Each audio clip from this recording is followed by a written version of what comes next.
G'day cocktail lovers, I hope you are keeping well. Got some pineapple themed cocktails for you in this video. Putting this up for Pineapple Day. It's the 27th of June. It's apparently been proclaimed to be Pineapple Day. Why not? Pineapples are wonderful. They used to be symbols of great wealth when seafarers from Europe first discovered them in the tropics and brought them back to Europe. It was so difficult to get one, it was a sign of extreme wealth to have one, and so there were often sculptures of pineapples to indicate wealth. King of England getting a portrait done with a pineapple being presented to him because he was just that important and rich. Now, of course, we can get pineapples and pineapple juice fairly easily in many places around the world. Here in Australia, tropical north, we grow our own, and there's bound to be some imported ones as well, but we have lots of local produce. And of course, there's a whole genre of cocktails that feature pineapple quite prominently, noticeably in the tiki range of cocktails, or the tropical cocktails. Pineapple features quite prominently, and there's going to be a bit of a tropical feel to these cocktails I'm making, although I chose two that are actually quite different. One very punchy rum-wise, one a bit more subtle and sweeter, so depending where your tastes lie, which one is going to be your favourite. But the first one I'm going to make, I found a recipe for a cocktail called the Suzie, and it was interesting enough, and I can actually substitute some of the ingredients for Australian ingredients to make it a bit more local and a bit more individual. And I was discussing this on a live stream with some viewers about, well, if we're going to Oz-ify it, what are we going to call it instead of Suzie? And we came up with the Shazza. About 3 people at once typed Shazza, call it Shazza, as the Australian abbreviation for Sharon, for those who don't know, a rather archetypal suburban white girl name, Shazza. So without further ado, I am going to share with you the Shazza cocktail. First up, a very non-Australian ingredient. The spirit in this one is pisco. Pisco is basically Peruvian brandy. I believe there is possibly some argument in different parts of South America where pisco was first made and who can lay claim to it, but most of what we see here is Peruvian. And I'm going to put in 1.5 shots, 1.5 ounces, 45 mils of pisco. The recipe I found called for half an ounce of gentian liqueur, something that I don't specifically have, but I have a very good substitute, an Australian liqueur called Ochre Gold, a very similar profile to gentian. It's made with Australian botanicals. Call it an Outback liqueur. So I am going to add half a shot of Ochre Gold. The other substitution I'm going to make, the original recipe I found called for Sauvignon Blanc, white wine. And I don't like white wine. I don't have any white wine in the house. Actually, I have some for cooking, but that's like super cheap and nasty. But I do have some very nice vermouths, which are aromatized wine or fortified wines. This is another Australian product called Regal Rogue. This is their lively white. And I think this makes a good substitute for the Sauvignon Blanc. So I am going to add, let me see, it says half a shot. So another half a shot of the Regal Rogue Lively White. That's all the alcohol content for this cocktail. Now we're up to pineapple.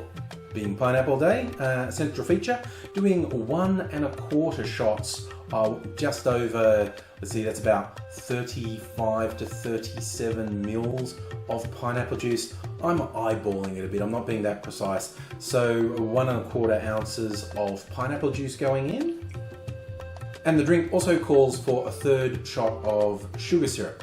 I'm using a special sugar syrup I made. It's actually what's known as an oleosaccharum.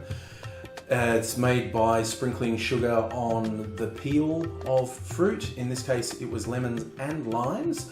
And the sugar draws the oil out of the rind, turns it into a syrup, add some hot water, stir it up to dissolve the sugar completely, and you've got a really nice tangy citrusy sugar syrup. Something a little bit different, but plain old sugar syrup would be fine, or whatever sweetener you're using. Just a bit, again, about 1/3 of an ounce. So again, just eyeball just a little bit of sugar syrup going in there. We give all of that a good old shake for 10 or 15 seconds. The shaker's nice and cold, so now I'm going to use Hawthorn strainer and strain it into a coupe glass that I've had chilling.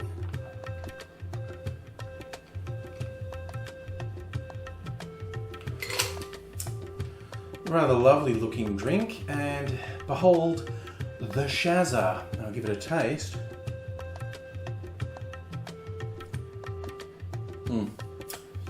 That is particularly good. As I said, the Pisco is a Peruvian brandy essentially, but it very much has its own taste. Got some herbal notes from the Ochre Gold, and the fruit flavors coming in as well. This is a very nice drink. Now a bit of a change of pace. This drink is called the Goombay Smash. Apparently comes from Miss Emily's Blue Box Bar in the Bahamas. The Bahamas Blue Box Bar. That's a lot of fun to say, and I'm telling you now, it would get more difficult to say after one of these, let alone two. Because the first thing we're going to do is some overproof rum.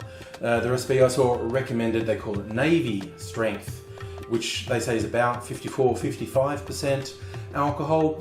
The overproof rum I have from the good folk at Plantation, they have their artisanal rum, which is 69% alcohol. So it's a pretty serious punch. 2 shots of that is not messing about. I could, of course, tone it down, maybe blend it with another punch, but let's have a bit of fun. 2 shots of this going in. We also want half an ounce, 15 mils of an orange liqueur, whether you happen to have triple sec, curacao, or Cointreau, 15 mils in that, and I'm using an Australian make from the people at Marionette, their orange curacao. This is quite a bit drier than the old favourite Cointreau. Very nice, very natural orange flavour in this one. But if you have a sweet tooth, if you're using a drier curacao, you might want to put a bit of extra sweetness in, but I'm just going to go with the 15 mils of the Marionette curacao. We're adding a bit more tropical flavour with 3/4 of an ounce of a rum coconut liqueur, coconut rum liqueur. Now, as I was saying before, went pretty hard on the overproof rum. I could have had less of the overproof rum and more of this, but I decided it's pineapple day, let's go all the way. So 3/4 of an ounce of our coconut rum. Besides a lot of rum, this drink also features a lot of pineapple, hence showcasing it on Pineapple Day, a full 3 ounces of pineapple juice going in there. And finally, just 1/4 of an ounce of lime juice to give it a little bit of tartness and just one more flavour in this very flavourful drink. 1/4 of an ounce, I'm not going to bother measure, this is some lime juice I squeezed earlier, just a little bit of lime juice going in there. Now we're going to shake this with ice to make sure everything's mixed in, and we get a nice bit of foam from the pineapple juice being shaken up as well. There is a lot of volume in this drink, so you might want to share it with a friend, have a pineapple party, or failing that, use a tall glass or something that holds a bit. I'm going with this tiki cut glass goblet I have with a big old chunk of ice in there, nice big square. Pour this rather voluminous drink in there.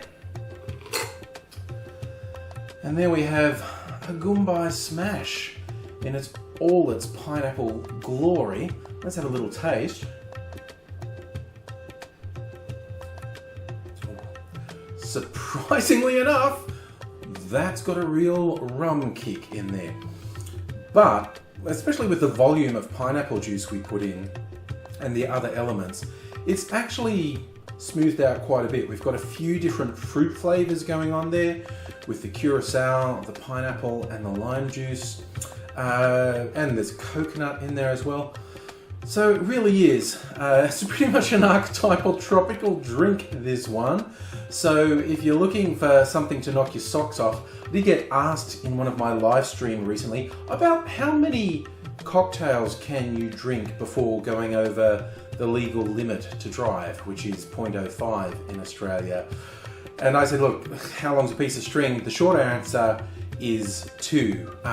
Most cocktails, if you have 2 inside half an hour or even an hour, you're probably not safe to drink. I revised that. If you're having a Goombay Smash, do not drive. This is a one and done drink, this one. 1, you'll enjoy it, tell everyone what a great drink it is. 2, you're probably not going to remember the rest of the rest of the night. Hopefully you remember the rest of your life. Just the night might be a blackout. But if you want to try something that's a bit different, got a bit of punch in it, the Goombay Smash might be for you. Whatever happens to be your pineapple, I hope you enjoy it.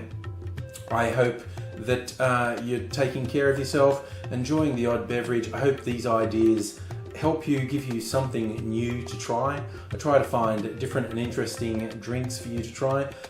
Hey, if you're not already subscribed, please subscribe to the channel. Tell your friends about it. Leave me a comment on what your favorite pineapple drink is, or what you'd rather drink than pineapple. But it's Pineapple Day, so we're doing pineapple. I tried to be a bit different and not just make archetypal tiki drinks, hence the pisco-based Shazza, knockoff of the Suzie Cocktail. But yeah, tell me what your favorite is. Tell me if there's something in particular you would like to see in the future, and stay safe in the meantime, and I'll leave you with Goombay Smash. This is going to take me a while to get through.